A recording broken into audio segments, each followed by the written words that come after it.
What's up, YouTube? ODST Journal back again with some more Operation Trebuchet news. Today we have Uplink 09 released on the 28th of June. This video is going to record a little bit later than I intended it to be, but it is what it is. I'm going to break my pattern so far, where I start off with some gameplay and transition into pictures. I really haven't had much chance to play any of the Operation Trebuchet mod this week, and what time I have had to play it, I haven't actually seen anybody on in any of the servers. And most of the missions I found really don't seem to work with the current version of the mod, so I haven't really had a whole lot of luck. So I'm just going to go straight for the pictures here right away. Before we get into official news with Trebuchet and the Covenant mod here, I want to start off and talk a little bit about the community. The Fifth Fleet, which is pretty much the only community still playing the mod actively online, has unfortunately sort of disbanded. They've actually reformed as the 26th Marine Expeditionary Unit, which will continue on as a MILSIM unit like the 5th Fleet had. The change really is just essentially a change of name. They realized that over the past couple months they've been getting worse and worse reputation with the way some of the members have acted in public, and in general the way some of the regular players that just come on and join them, on their open server have acted. So they're cracking down on roles more too. They will be further training their people. Hopefully, with any luck, this will mean less arguing and maybe possibly seeing a raise in the community. Because this worries me, because right now the 5th Fleet is the only one that I know of that has an open server, or even regularly runs a server for Operation Trebuchet.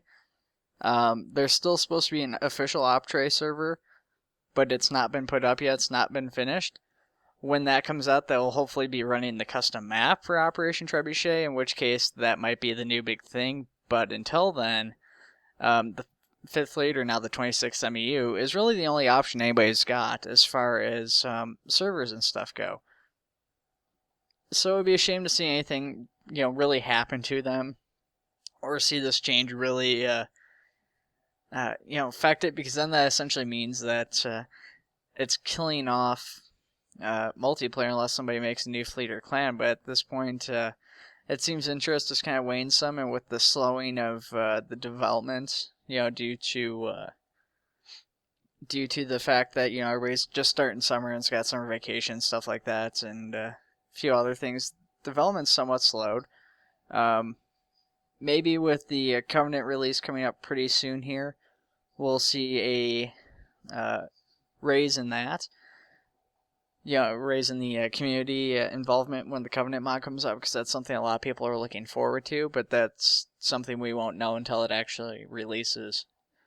But we'll get into it here. Let's get into the Uplink. So, once again, the Uplink reiterates the fact that they have been somewhat inactive, but they promise something very big is coming. That's a quote directly off of the Uplink here.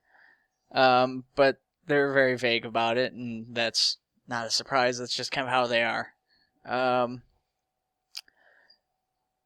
Cheeky Scrub Lord submitted another piece of fan art, and that can be found in the Uplink. But basically, what it is it's a bunch of army troops inside of a pelican, and then there's some bright light coming in from the back of it. And then was that Ione 92? I'm not sure how to properly pronounce that. Showed us what a Havoc nuke looks like up close, and linked to a screenshot, as well as I guess kind of a competition, you could say, of several screenshots from the community, which can be found on the Reddit. That's linked in the uplink here. They talk a little bit about the longsword here. So the longsword's made significant progress. I believe I showed some of that in my last video, and before I finish, I will go back and double check that like I intended to do earlier and just realized I forgot. But as far as the pictures and the progress, it's nothing really that I hadn't shown off previously, so that's cool. Definitely looking forward to it. Like I said, the long sword is something that would be really awesome to see how that works in Arma, but nothing major.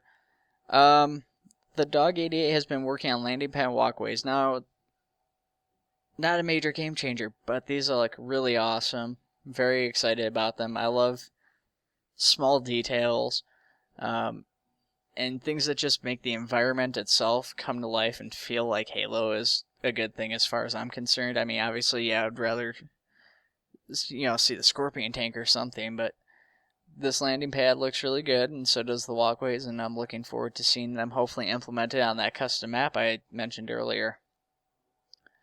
880 is working on the K variant of the MA5.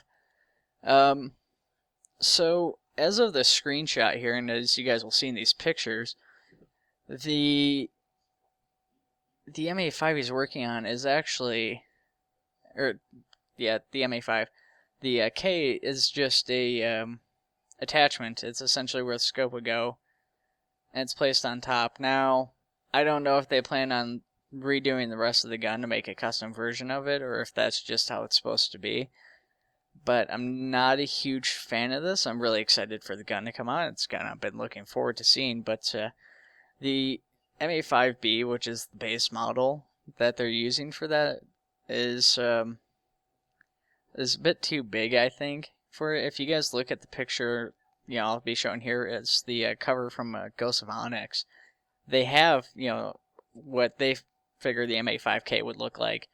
And it's much smaller. The grips are, obviously it's a much smaller grip. The gun just looks a lot different. There's, it's more like a bullpup, I guess, or something. Almost an SMG because it's so small. But I'm still excited for it. Like I said, it's a new gun. Hopefully it'll change a little bit more here. Obviously, this is still a work in progress, and this is a very early iteration of the weapon.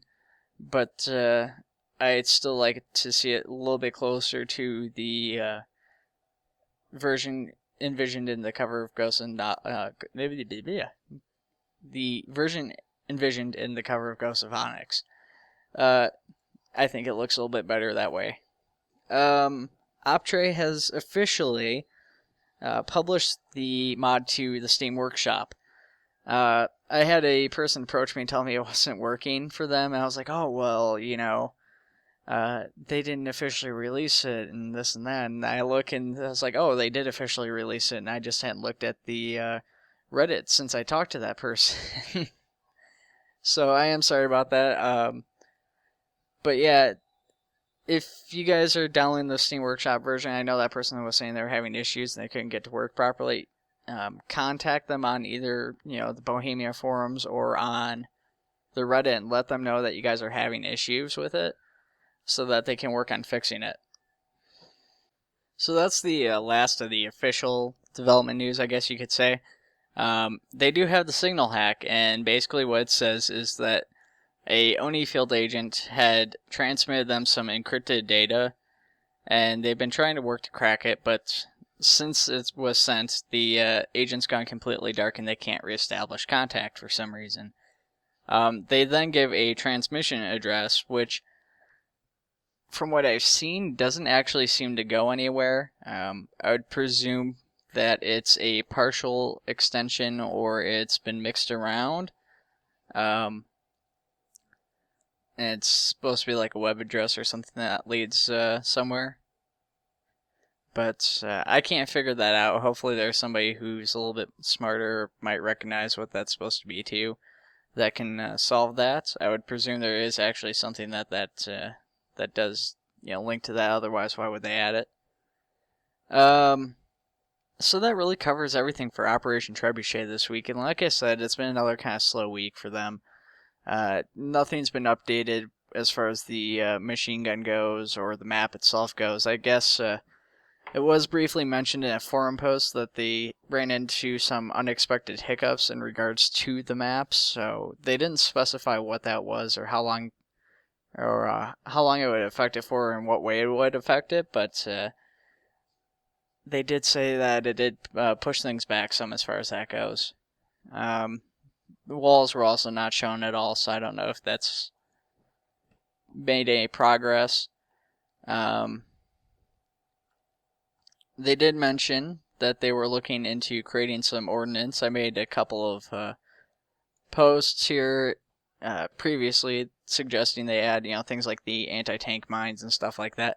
They said they are actually looking into possibly adding that stuff. I don't know if we would see that in the next update or farther out. Some of it, at least the models and stuff, could be easily made, although the scripting or configuration behind it would probably be the most difficult part of that sort of task in that case. So shifting gears, we'll go over and we'll check out the Covenant mod here. So, the elites have started, getting worked on here. And that's probably the biggest thing. I mean, that's been the focus here for the past week or so. It's definitely generated a good amount of interest.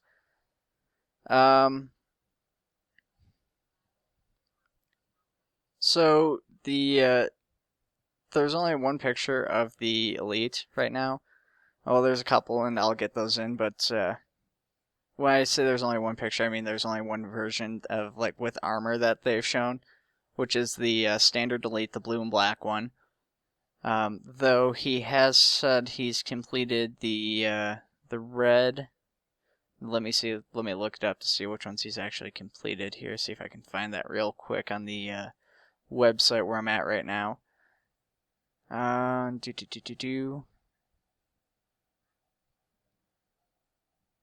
Okay.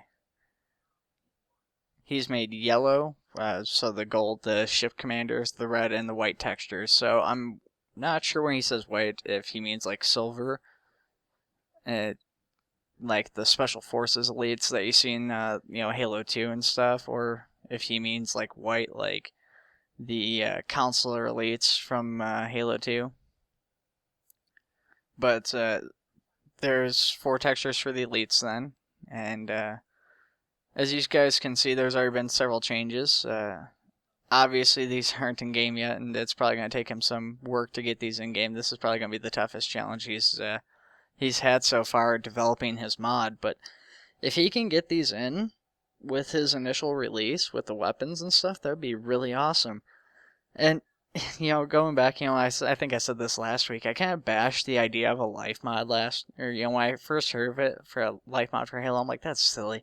I was thinking, how cool it would be to have Takistan or something, where basically you have the UNSC in the place of NATO, and then you have the TSF, which is I haven't played Takistan, so you guys are gonna have to forgive me if I have no knowledge of how it works. But then you'd have your TSF, wherever your opposing force, which would be the United Rebel Front, and then you'd have civilians who could be, insurrectionists or whatever, well, I guess the main guys of the United Rebel Front would be the insurrectionists and vice versa.